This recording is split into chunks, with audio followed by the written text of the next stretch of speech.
Hello everyone, welcome back to my channel friends. आज के video में हम बौद्ध काल के बारे में पढ़ेंगे। इससे पहले जो वीडियो थी हमारी वो वैदिक युग से संबंधित थी, उसको मैंने 2 पार्ट्स में बांटकर पढ़ाया है। हमारा ये वीडियो बीएड फर्स्ट ईयर के सिलेबस से रिलेटेड है। फ्रेंड्स, पूरे यूपी में लगभग सेम सा ही सिलेबस है, बस किसी का फर्स्ट जो पेपर है वो शिक्षा वाला है और किसी का डेवलपमेंट वाला है, बट जो हमारे कंपलसरी पेपर्स होते हैं वो लगभग सभी के समान होते हैं। तो चलिए हम आज के बारे में बात कर लेते हैं कि बौद्ध काल में शिक्षा कैसी थी। जो बौद्ध काल की शिक्षा थी वो महात्मा बुद्ध के जन्म के बाद स्टार्ट हुई। उन्होंने जो शिक्षा देनी स्टार्ट की, जो एक नया धर्म चलाया, उसके बाद जो शिक्षा स्टार्ट हुई उसे ही हम बौद्धकालीन शिक्षा कहते हैं। वैदिक काल के उपरांत बौद्धकालीन शिक्षा पद्धति का उद्भव हुआ। बौद्ध काल की शिक्षा ब्राह्मण्य पद्धति की प्रतिद्वंदी थी, यानी कि इसके अपोज में आई थी। फिर भी अनेक बातों में इनमें समानताएं थी। बौद्ध धर्म का कार्यकाल 5वीं या 6वीं शताब्दी, कहीं कहीं पर 5वीं शताब्दी लिखा है और कहीं कहीं पर 6वीं शताब्दी लिखा है। 5वीं शताब्दी ईस्वी पूर्व से 12वीं ईस्वी तक माना जाता है। फ्रेंड्स, इस पे ध्यान दीजिएगा, ईस्वी पूर्व और ईस्वी पर। बौद्ध धर्म के प्रवर्तक गौतम बुद्ध थे, जिन्हें हम महात्मा बुद्ध भी कहते हैं। इन्होंने कर्मकांड प्रधान वैदिक धर्म के स्थान पर करुणा प्रधान बौद्ध धर्म की स्थापना की। फ्रेंड्स, जब उत्तर वैदिक काल आया था तो हमारा जो धर्म था, जो शिक्षा थी, वो कर्मकांड प्रधान हो गई थी। वहाँ पर गुरु भी केवल ब्राह्मणों को ही बनाया जाता था। वहाँ पर वर्ण व्यवस्था शुरू हो गई थी। इसी कारण से जो शिक्षा थी वो भी संकुचित हो गई थी। स्त्रियों और शूद्रों को शिक्षा नहीं दी जाती थी। तो इसके बाद बौद्ध धर्म आया और उन्होंने जनसाधारण की शिक्षा को व्यावहारिक रूप प्रदान किया। बौद्ध काल में सभु समुदाय के लोगों को बिना किसी भेदभाव की शिक्षा का अवसर मिलने लगे। अब हम बात करेंगे बौद्ध काल की शिक्षा के क्या क्या उद्देश्य थे। फ्रेंड्स, बौद्ध काल की शिक्षा के कहें या फिर वैदिक काल की शिक्षा के कहें या फिर मुस्लिम काल की कहें या आधुनिक शिक्षा के कहें, जो हमारे सामान्य उद्देश्य हैं वे सभी शिक्षाओं के समान रहने हैं। जैसे चरित्र का निर्माण करना, व्यक्तित्व का विकास करना, सर्वांगीण विकास करना, विभिन्न व्यवसायों की शिक्षा देना। बस हर एक काल में जो उस पर्टिकुलर काल की जो विशेषताएं होती थी वो ऐड कर दी जाएंगी। जैसे कि वैदिक काल में जो शिक्षा दी जाती थी वो आध्यात्मिक होती थी और उसमें ईश्वर की प्राप्ति करने पर ज़्यादा बल दिया जाता था। ऐसे ही बौद्ध काल में जो शिक्षा होती थी उसमें निर्वाण पर बल दिया जाता था और जनसाधारण की शिक्षा पर बल दिया जाता था। ऐसे ही मुस्लिम काल में जाएंगे तो वहाँ पर भी ऐसे ही मिलेगा कि वो लोग जो है सांसारिक सुखों को प्राप्त करने पर ज़्यादा बल देते थे और राजाओं के प्रति ईमानदारी को बल देते थे। और आधुनिक शिक्षा का एकमात्र उद्देश्य जो है वो शिक्षा को साधन बताया गया है हमारे उद्देश्यों को प्राप्त करने का। जो हम बनना चाहते हैं उनमें शिक्षा हमारी सहायता करती है। तो बौद्ध काल की शिक्षा के जो उद्देश्य थे उनमें पहला उद्देश्य था चरित्र का निर्माण करना। बौद्ध काल में जो चरित्र का निर्माण करने पर ज़्यादा बल दिया जाता था, उनको पहले से ही 10 नियम बता दिए जाते थे और सादा जीवन और विनयपूर्ण व्यवहार करने हेतु बालकों को प्रशिक्षित किया जाता था। इसके बाद उनके ज्ञान का विकास किया जाता था। बौद्ध काल के अनुसार जो है वो संसार के समस्त दुखों का एकमात्र कारण अज्ञानता को माना गया है। उनका कहना है कि जो हमारी अज्ञानता है, हमारी जो चीज़ों के प्रति इच्छाएं हैं, वही हमारे दुख का कारण है। तो हमारी जितनी कम इच्छाएं होंगी उतने ही हमारे दुख कम होंगे और इसीलिए उन्होंने ज्ञान के विकास पर बल दिया। इसके बाद व्यक्तित्व का विकास। व्यक्तित्व का विकास आत्मसंयम, आत्मनिर्भरता, आत्मविश्वास, करुणा, विवेक, दूसरों पर दया भाव दिखाना आदि गुणों का विकास कर छात्रों का संपूर्ण व्यक्तित्व का विकास करना बौद्धकालीन शिक्षा का प्रमुख उद्देश्य था। नेक्स्ट आता है सर्वांगीण विकास। सर्वांगीण विकास में हम क्या क्या शामिल करते हैं? शारीरिक विकास, मानसिक विकास और नैतिक विकास। और इन्हीं तीनों विकासों को या फिर कह सकते हैं सभी प्रकार के विकासों को ध्यान में रखकर छात्रों का सर्वांगीण विकास करना शिक्षा का अति सुंदर उद्देश्य था। फ्रेंड्स, बौद्ध काल की शिक्षा प्रणाली हमारे भारत की शिक्षा की बेस्ट शिक्षा प्रणाली रही है। नालंदा विश्वविद्यालय जो कि पूरे विश्व भर में विख्यात था, वो भी हमारे बौद्ध काल के दौरान ही स्थापित किया गया था। इसके बाद उनका जो उद्देश्य था वो था बौद्ध धर्म की शिक्षा प्रदान करना। यद्यपि बौद्ध शिक्षा प्रणाली में सारे धर्मों और सारे दर्शनों से संबंधित शिक्षा दी जाती थी, लेकिन फिर भी जो लोग ऊंची शिक्षा प्राप्त करते थे और वहाँ के भिक्षु बनते थे, उनका एकमात्र उद्देश्य बौद्ध धर्म का प्रचार और प्रसार करना होता था। अतः छात्रों के लिए बौद्ध धर्म की शिक्षा को भी इसके उद्देश्यों में शामिल कर सकते हैं। इसके बाद जो उनका सबसे महत्वपूर्ण उद्देश्य था वो था निर्वाण की प्राप्ति। ये लोग अष्टांग मार्ग से निर्वाण की प्राप्ति को बौद्ध धर्म का जो भिक्षु होते थे या बौद्ध धर्म के लोग होते थे उनके लिए एकमात्र उद्देश्य बताते थे कि कैसे वो मोक्ष को प्राप्त कर सकते हैं। फ्रेंड्स, अब हम बात करेंगे बौद्धकालीन शिक्षा व्यवस्था की, कि बौद्ध काल में शिक्षा व्यवस्था कैसी होती थी। इसको आप बौद्धकालीन शिक्षा व्यवस्था की विशेषताओं में भी शामिल कर सकते हैं, या फिर लॉन्ग क्वेश्चन में पूछा जाता है कि बौद्धकालीन शिक्षा का परिचय देते हुए वहाँ की शिक्षा व्यवस्था का वर्णन करें, या फिर इसके साथ कह दिया जाता है कि बौद्धकालीन शिक्षा विशेषताओं का वर्णन करें, तो उसमें भी आपको वहाँ की शिक्षा व्यवस्था के बारे में बताना होगा। बौद्ध काल की शिक्षा में 3 स्तर होते थे, प्राथमिक शिक्षा, उच्च शिक्षा और भिक्षु शिक्षा। फ्रेंड्स, मैंने इन पॉइंट्स को शॉर्ट टर्म्स में लिख दिया है। अगर आप एग्जाम में इनको हेडिंग बनाकर इनके बारे में थोड़ा थोड़ा डिस्क्रिप्शन लिखेंगे तो आपका लॉन्ग क्वेश्चन पूरा हो जाएगा। लेकिन अगर आपके पास अधिक समय नहीं है, क्योंकि एग्ज़ाम टाइम में पेपर बहुत लंबा होता है, तो ऐसे क्वेश्चंस को आप एक फॉर्मेट देकर भी लिख सकते हैं, जैसे कि मैंने लिखा है। ऐसे अगर आप लिखेंगे तो एग्जामिनर पर एक अच्छा प्रभाव पड़ेगा और उसको समझ में आएगा कि समय की कमी के कारण छात्र ने पूरा नहीं लिखा है, फिर भी वो आपको अच्छे मार्क्स देगा। तो जो प्राथमिक स्तर होता है उसमें शिक्षा जो होती थी वो लौकिक और धार्मिक दोनों प्रकार की दी जाती थी, और इसमें जो प्रवेश होता था वो 6 वर्ष की आयु में होता था, और जो इसकी अवधि होती थी शिक्षा की, प्राथमिक शिक्षा की अवधि वो 6 साल की ही होती थी।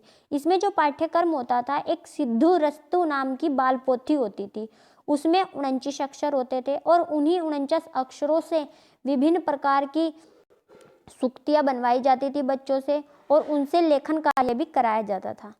फ्रेंड्स, इस काल की सबसे महत्वपूर्ण जो विशेषता थी वो ये थी कि इस समय तक लेखन व्यवस्था का भी विकास हो गया था। हालांकि एग्जाम्स जो है वो लिखित पैटर्न पर नहीं लिए जाने लगे थे, लेकिन फिर भी बहुत सारे ग्रंथों की हस्तलिखित प्रतियां भी इस काल में हुई।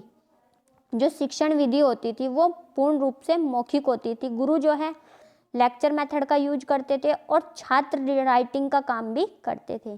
शिक्षा का माध्यम वहाँ की पाली भाषा थी। फ्रेंड्स देखिए, शॉर्ट क्वेश्चंस में हमेशा पूछा जाता है कि बौद्ध काल में क्या शिक्षा प्रणाली की व्यवस्था थी और कैसी भाषा थी, और इसके साथ ही वैदिक काल की भी पूछा जाता है और मुस्लिम काल की भी पूछा जाता है। इन तीनों का कंपैरिजन करके भी मैं आप लोगों को एक वीडियो प्रोवाइड करा दूंगी। अब उच्च शिक्षा के बारे में देख लेते हैं। उच्च शिक्षा में धर्म और जाति दोनों के लिए शिक्षा दी जाती थी, मतलब कि कैसे वो अपने जीवन का व्यवसाय कर सकते हैं, आजीवन कैसे अपनी आजीविका कमा सकते हैं, ये भी शिक्षा उच्च शिक्षा में दी जाती थी। इसमें जो अवधि होती थी उस समय बालक 12 वर्ष का हो जाता था, क्योंकि 6 वर्ष तो उसके प्रारंभिक शिक्षा की काल है और 6 वर्ष की आयु में उसका एडमिशन होता था, तो ये 12 साल हो गए। और 12 वर्ष की आयु से प्रारंभ होकर 25 वर्ष तक ये शिक्षा उसको दी जाती थी। और जो शिक्षण विधियाँ बौद्ध काल में प्रयोग की जाती थी, फ्रेंड्स ये भी कभी कभी लॉन्ग में पूछा जाता है कि बौद्ध काल में कौन कौन सी शिक्षण विधियाँ जो हैं वो प्रचलित थी। इनको भी आप इनके बारे में थोड़ा थोड़ा सा डिस्क्रिप्शन देकर लिख सकते हैं। बौद्ध काल में कौन कौन सी शिक्षण विधि थी? स्वाध्याय विधि मतलब खुद से अध्ययन करना, व्याख्यान विधि मतलब लेक्चर प्रोवाइड करना, तर्क मतलब सवाल जवाब करना, वाद विवाद छात्रों के एक ग्रुप को डिस्कशन के लिए बैठा देना, प्रश्नोत्तर गुरु प्रश्न पूछता था और छात्र उत्तर देते थे। इसके अलावा अनुकरण विधि, जैसा गुरु कर रहा है वैसे ही बच्चे करेंगे, प्रदर्शन विधि, अभ्यास विधि, सम्मेलन और शास्त्रार्थ विधि भी उस समय तक विकसित हो गई थी। इनका जो पाठ्यक्रम होता था वो धार्मिक होता था और लौकिक होता था। जो धार्मिक होता था वो प्रारंभ में सबको दिया जाता था, लेकिन जो गहन रूप से धार्मिक होता था वो केवल भिक्षुओं को दिया जाता था, और लौकिक सभी को दिया जाता था। और शिक्षा का माध्यम उच्च शिक्षा में भी पाली भाषा ही थी। अब हम बात करेंगे हमारी तीसरे प्रकार की शिक्षा की, भिक्षु शिक्षा। भिक्षु शिक्षा सामान्यतः 10 वर्ष की होती थी, परंतु जो छात्र अध्ययन या अध्यापन में अधिक रुचि रखते थे, मतलब जो इंटेलिजेंट चाइल्ड्स होते थे, वो इस शिक्षा को 8 वर्ष में भी प्राप्त कर सकते थे। इसके बाद जो उच्च शिक्षा प्राप्त करने के लिए और उसके बाद बौद्ध धर्म का प्रचार प्रसार करना चाहते थे, वही इस शिक्षा को ग्रहण करते थे और उनको इस शिक्षा में प्रवेश मिलता था एक संस्कार के माध्यम से, जिसको हम उपसंपदा संस्कार कहते थे।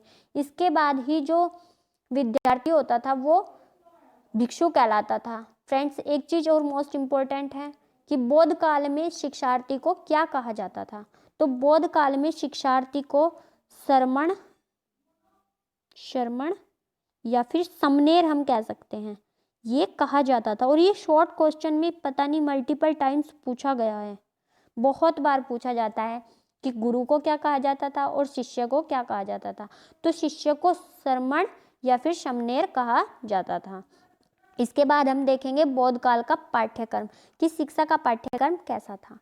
बौद्ध काल में जो पाठ्यक्रम था वो 2 भागों में विभाजित था, एक तो धार्मिक और दूसरा लौकिक या भौतिक, जिससे कि जीवन की आजीविका को कमाया जा सके। धार्मिक पाठ्यक्रम, यह पाठ्यक्रम भिक्षु और भिक्षुणियों के लिए होता था, जो कि बौद्ध धर्म का प्रचार करने वाले होते थे और इन विश्वविद्यालयों में शिक्षक के रूप में भी शिक्षा प्रदान करते थे। इनको धार्मिक शिक्षा के साथ साथ जीवन में उपयोगी शिक्षा भी दी जाती थी। अब हम बात करेंगे लौकिक, भौतिक या सांसारिक पाठ्यक्रम की। यह जो पाठ्यक्रम होता था ये जन साधारण के लिए होता था और इसमें पढ़ना लिखना, कला कौशल, उनको व्यवसाय कैसे करना है, भवन निर्माण कैसा करना है, चिकित्सा, सैन्य प्रशिक्षण आदि दिया जाता था। जैसे कि आज भी होता है, मतलब हम लोग पढ़ते क्यों हैं? इसलिए कि हम अपना जीवन बेहतर बना सकें, हमारा व्यवहार अच्छा हो और हमारे जीवन की जो सबसे बड़ी ज़रूरत है हमारी आजीविका, वो हम कमाने योग्य हो सके। और उद्देश्य और भी होते थे, जैसे कि जन साधारण को सुयोग्य नागरिक बनाना और उनको सामाजिक आर्थिक जीवन के लिए तैयार करना। अब हम बात करेंगे बौद्धकालीन शिक्षा की विशेषताओं की। फ्रेंड्स, इनमें से कुछ विशेषताएं जिनका डिस्क्रिप्शन जरूरी है उनको मैंने डिटेल में भी डिस्कस किया है और कुछ ऐसी भी हैं जिनके बारे में मैं डिटेल में डिस्कस नहीं करूँगी। तो उन चीज़ों को आप अपने विवेक के माध्यम से भी लिख सकते हैं। मैं थोड़ा सा उनके बारे में भी बता दूंगी, लेकिन आपको लिखना खुद ही पड़ेगा। तो जो हमारी शिक्षा की विशेषताएं होती थी वो होती थी शिक्षा प्रणाली कैसी थी, और बौद्ध संस्थाएं, जो बौद्धकालीन शिक्षण संस्थाएं थी जिन्हें हम मठ और विहार कहते हैं, वो कैसे थे, पबज्जा संस्कार क्या था, और परीक्षाएं तथा उपाधियां कैसी होती थी, परीक्षा कैसे होती थी और उपाधियां दी जाती थी या नहीं दी जाती थी, ये भी हम डिस्कस करेंगे। इसके बाद उपसंपदा संस्कार भी हम डिस्कस करेंगे। अध्ययन काल भी मैं आपके साथ डिस्कस करूंगी। शिक्षण विधियां हमने अभी डिस्कस की हैं। कौन कौन सी शिक्षण विधि थी? स्वाध्याय विधि, तर्क वितर्क विधि, वाद विवाद विधि, व्याख्यान विधि, प्रश्नोत्तर विधि, सम्मेलन विधि, अभ्यास विधि, ये सारी विधियां बौद्ध काल में विकसित हुई थी, जबकि वैदिक काल में वाद विवाद, कहानी और व्याख्यान विधि ही थी। इसके बाद पाठ्यक्रम भी हम डिस्कस कर चुके हैं और लोक भाषाओं को प्रोत्साहन भी इस काल में दिया गया था। जो इस काल की भाषा थी पाली, वो लोक भाषा ही थी एक तरह की। तो गौतम बुद्ध ने कहा था कि जो लोक भाषाएं हैं, अगर लोगों को उन्हीं की भाषा में शिक्षा दी जाएगी तो वो अच्छे से समझ पाएंगे। इन्होंने जो संस्कृत थी, जो लोक भाषा से भिन्न थी, उसकी जगह पर लोगों की भाषा को प्रोत्साहन दिया। और सार्वजनिक प्रारंभिक शिक्षा, बौद्ध काल में शिक्षा को जन शिक्षा का रूप देने के लिए सार्वजनिक प्रारंभिक शिक्षा की व्यवस्था की गई। मतलब कि प्रारंभिक शिक्षा जो है वो सबको लेनी ही लेनी है। इसमें सभी वर्ण के बालकों को शामिल किया जाता था, जबकि आपने देखा कि वैदिक काल में शूद्र वर्ण को शामिल नहीं किया गया था। और शिक्षा का प्रजातंत्रीय आधार, गौतम बुद्ध ने कहा था कि सभी जाति के, सभी वर्ग के, सभी लोग बिना किसी भेदभाव के एक ही स्थान पर शिक्षा ग्रहण कर सकते हैं। फ्रेंड्स, इसके बाद है गुरु शिष्य संबंध। गुरु शिष्य संबंध में हम कहेंगे कि जो बौद्ध काल है उसमें गुरु शिष्य का संबंध थोड़ा सा कठोर हो गया था। गुरु अपने शिष्यों के प्रति थोड़े से कठोर हो गए थे, क्योंकि वो अपने शिष्यों को अच्छा बनाना चाहते थे और उन्हें संघ के जो नियम होते थे, जो मठ होते थे और विहार होते थे, उनके जो नियम होते थे उनका भी कठोरता से पालन करने के लिए कहा जाता था। और उनको भोजन भी जो है वो समय पर ग्रहण करने के लिए कहा जाता था। मतलब नियम जो थे वो थोड़े से स्ट्रिक्ट हो गए थे। ऐसा नहीं था कि गुरु अपने शिष्यों से प्यार नहीं करते, लेकिन गुरु थोड़े से शिष्य के प्रति कठोर थे उस समय पर। स्त्री शिक्षा को प्रोत्साहन। हालांकि उन दोनों में गुरु शिष्य की हम बात करें तो संबंध मधुर थे, एक दूसरे के प्रति स्नेह और विश्वास भी था, लेकिन नियम थोड़े से कठोर थे। ये आप लिखेंगे जरूर कि नियम थोड़े से कठोर थे। इसके बाद हम बात करेंगे स्त्री शिक्षा को प्रोत्साहन। इस काल में स्त्रियों की शिक्षा को भी प्रोत्साहन दिया गया, यहाँ तक कि उच्च शिक्षा में भी स्त्रियों को शामिल किया गया और उनको भिक्षु या भिक्षुणी जो उपदेशक होते थे, जो शिक्षक होते थे, उनमें भी स्थान दिया गया। नेक्स्ट हम बात करेंगे इनके बारे में डिटेल से। शिक्षा प्रणाली। बौद्ध काल में शिक्षा मठों और विहारों में प्रदान की जाती थी। ये मठ तथा विहार नगरों में उपस्थित होते थे। आपने देखा कि वैदिक काल में ये नगरों से दूर शांत वातावरण में होते थे। इनमें प्राथमिक स्तर से लेकर उच्च स्तर तक की शिक्षा प्रदान की जाती थी। उस समय का जो सबसे वर्ल्ड में फेमस जो उच्च शिक्षा का विश्वविद्यालय था वो था नालंदा विश्वविद्यालय। ये आप सभी ने सुना होगा, नालंदा विश्वविद्यालय। इसको बख्तियार खिलजी ने नष्ट कर दिया था, वो भी हम डिस्कस करेंगे नेक्स्ट पार्ट में। शिक्षण विधियाँ। बौद्ध काल में जो प्रमुख शिक्षण विधियाँ होती थी ये भी मैं आपको डिस्कस कर चुकी हूँ। अनुकरण विधि, व्याख्यान विधि, वाद विवाद विधि, तर्क वितर्क विधि, प्रश्नोत्तर विधि, प्रदर्शन विधि, ये सभी विधियाँ होती थी। अब हम बात करेंगे इस टॉपिक के मोस्ट इम्पोर्टेंट टॉपिक पवज्जा या परवज्जा संस्कार की। फ्रेंड्स, ये शॉर्ट क्वेश्चंस में हमेशा पूछा जाता है कि पवज्जा संस्कार क्या था, वर्णन करें, और ये 4 नंबर में पूछा जाएगा, तो आपको पूरे डिस्क्रिप्शन में इसका बताना होगा। पवज्जा संस्कार छात्रों को विहार या मठों के प्रवेश के समय कराया जाता था। उस समय बालक की आयु 6 वर्ष होती थी। पवज्जा का अर्थ होता है बाहर जाना, अर्थात शिक्षा प्राप्त करने के लिए घर से बाहर जाना।